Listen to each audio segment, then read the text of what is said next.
Hello everyone. आज हम लोग डिस्कस करने वाले हैं अकाउंटिंग इक्वेशंस के practical problem number 2 from T S Grewal books. So the accounting equations for the following transactions.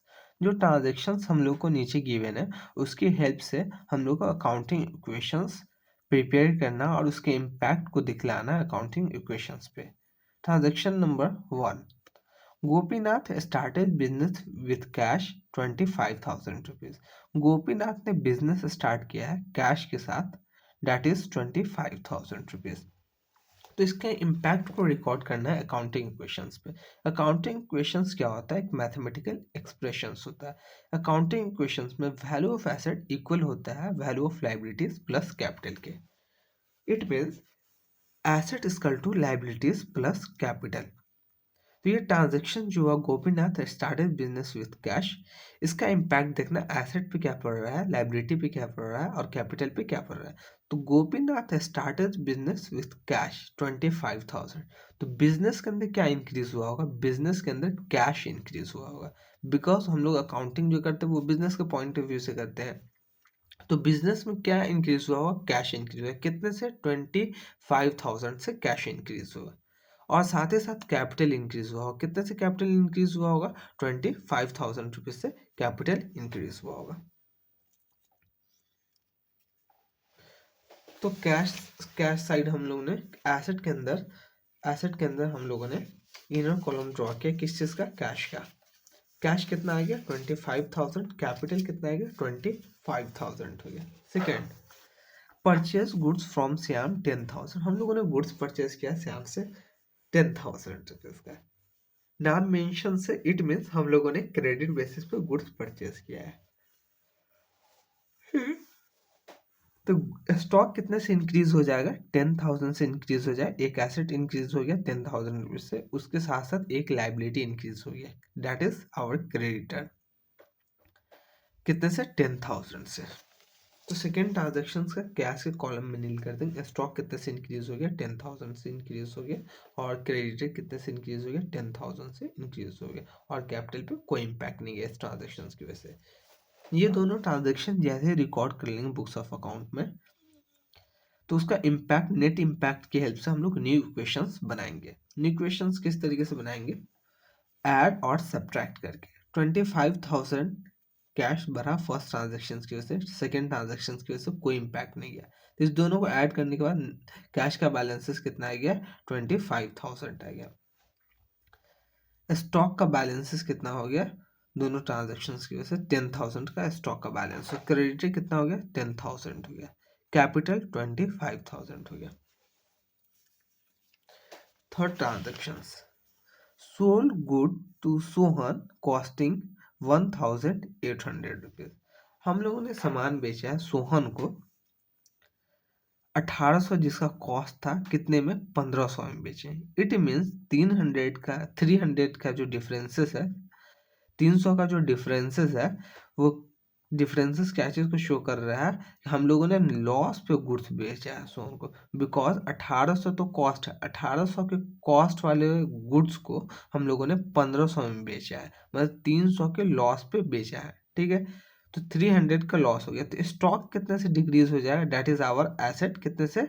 1,800 से आवर स्टॉक डिक्रीज हो जाएगा।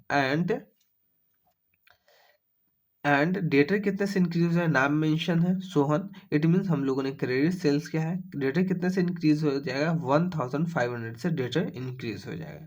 ठीक है, इस दोनों का जो डिफरेंसेस है 1,500 एंड 1,008 का जो डिफरेंसेस है डेट इज 300। ये 300 जो है वो ऑनर्स के कैपिटल से एडजस्ट हो जाए, बिकॉज जो भी इनकम एक्सपेंसेस होगा और प्रॉफिट और लॉस होगा वो हम ऑनर्स के कैपिटल से एडजस्ट करते हैं। ठीक है, बिकॉज अगर हम लोग यहाँ पे ट्रेडिंग अकाउंट, फाइनल अकाउंट में trading account, profit and loss account prepare करते हैं, तो उसका जो नेट बैलेंसेस आता है that is our net profit और नेट लॉस, वो किससे एडजस्ट होता है? ऑनर्स के कैपिटल से एडजस्ट होता है। ऑनर्स के कैपिटल में ऐड और लेस करते हैं। नेट प्रॉफिट होता है तो ऐड करते हैं, और नेट लॉस होता है तो ऑनर के कैपिटल से लेस करते हैं। तो यहाँ पे हम लोगों ने वही कंसेप्ट अप्लाई किया है। 300 का गुड्स लॉस पे बेचा है, ठीक है, तो 300 का लॉस हो गया, तो लॉस कौन बॉन्ड करेगा? ऑनर बॉन्ड करेगा। तो इसको 300 रुपीज जो है हम लोग ऑनर के कैपिटल से लेस करेंगे, ऑनर के कैपिटल से एडजस्ट करेंगे। थर्ड ट्रांजेक्शन, कैश नील, स्टॉक कितने से इंक्रीज हो गया, स्टॉक कितने से डिक्रीज हो गया? 1800 का स्टॉक चला गया। डेटर कितने से इंक्रीज हो गया? 1500 से डेटर इंक्रीज हो गया। क्रेडिटर पे कोई इम्पैक्ट नहीं है, 300 का लॉस पे हम लोगों ने गुड्स बेचा है, तो लॉस ऑनर के कैपिटल से एडजस्ट कर देंगे। ठीक है, थर्ड ट्रांजेक्शन के बाद न्यू इक्वेशन जो फॉर्म हुआ वो 25,000 कैश का बैलेंसेस था। न्यू इक्वेशंस, इसकी वजह से कोई इम्पैक्ट नहीं पड़ा कैश पे, थर्ड ट्रांजेक्शन की वजह से 25,000 कैश का बैलेंसेस हो गया। 10,000 स्टॉक का था, जिसमें से 1,800 का स्टॉक हम लोगों ने ये कर दिया, तो 8,200 का 8,200 का स्टॉक आ गया। डेटर कितने का है? 1,500 का। क्रेडिटर पे कोई इम्पैक्ट नहीं है इस ट्रांजेक्शन की वजह से, तो क्रेडिटर का बैलेंस सेम हुआ, डेट इज 10,000। 25,000 ऑनर का कैपिटल था, बट 300 के लॉस पे हम लोगों ने गुड्स बेचा, तो 3,000 रुपीज हम लोग ऑनर के कैपिटल से लेस कर देंगे, तो ऑनर का कैपिटल कितना आ जाएगा? 24,700। अब फोर्थ ट्रांजेक्शन देखें, Gopinath withdrew from business. Gopinath कौन है? ऑनर है। ऑनर क्या कर रहा है? विड्रू कर रहा है बिजनेस से 5,000 रुपीज। इट मीन्स ये क्या चीज़ है? ड्राइंग्स है। ड्राइंग्स क्यों है? बिकॉज हम लोग जो अकाउंटिंग कर रहे हैं वो बिजनेस के पॉइंट ऑफ व्यू से रिकॉर्ड कर रहे हैं, और ऑनर कोई भी चीज़ बिजनेस के अंदर से लेकर के जाता है तो उसको हम क्या नाम देते हैं? ड्राइंग्स का नाम देते हैं। उसको किससे लेस करते हैं, किससे एडजस्ट करते हैं? ऑनर्स के कैपिटल से एडजस्ट करते हैं। तो गोपीनाथ ने जो विड्रू किया है फ्रॉम बिजनेस 5,000 रुपीज, तो हम लोग 5,000 से अपना कैश कम कर देंगे और 5,000 रुपीज से ऑनर्स का कैपिटल लेस कर देंगे, जिसकी वजह से क्या चीज़ हो जाएगा? बैलेंसेस जो हो जाएगा वो टैली कर जाएगा, एसेट का बैलेंस इक्वल हो जाएगा लायबिलिटीज प्लस कैपिटल के। तो फोर्थ ट्रांजेक्शन की वजह से 5,000 कैश डिक्रीज कर दिए, और स्टॉक पे कोई इम्पैक्ट नहीं है, डेटर पे कोई इम्पैक्ट नहीं है, क्रेडिटर पे नील, और कैपिटल पे इम्पैक्ट किया 5,000। ठीक है, तो न्यू इक्वेशंस फॉर्म करेंगे। हर एक ट्रांजेक्शन के बाद उसका नेट इम्पैक्ट डिटरमाइन करेंगे। क्या पड़ा? या तो इस तरीके से हर ट्रांजेक्शन की बात कर सकते हैं, या तो हर एक ट्रांजेक्शन को रिकॉर्ड कर लेंगे, क्या इम्पैक्ट पड़ा एसेट पे, क्या इम्पैक्ट पड़ा लायबिलिटी पे, क्या इम्पैक्ट पड़ा कैपिटल पे, और उसका सारे ट्रांजेक्शन के बाद नेट इम्पैक्ट फाइंड करेंगे।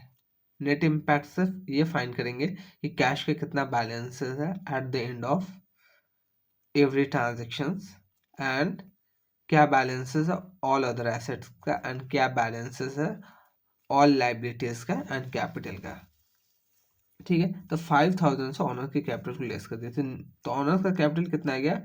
20,000 ऑनर का कैपिटल आ गया, स्टॉक 8,200 हो गया, डेटर में कोई चेंजेस नहीं आया, 1,500 हो गया, और क्रेडिटर में भी कोई इम्पैक्ट नहीं पड़ा, तो 10,000 क्रेडिटर हो गया।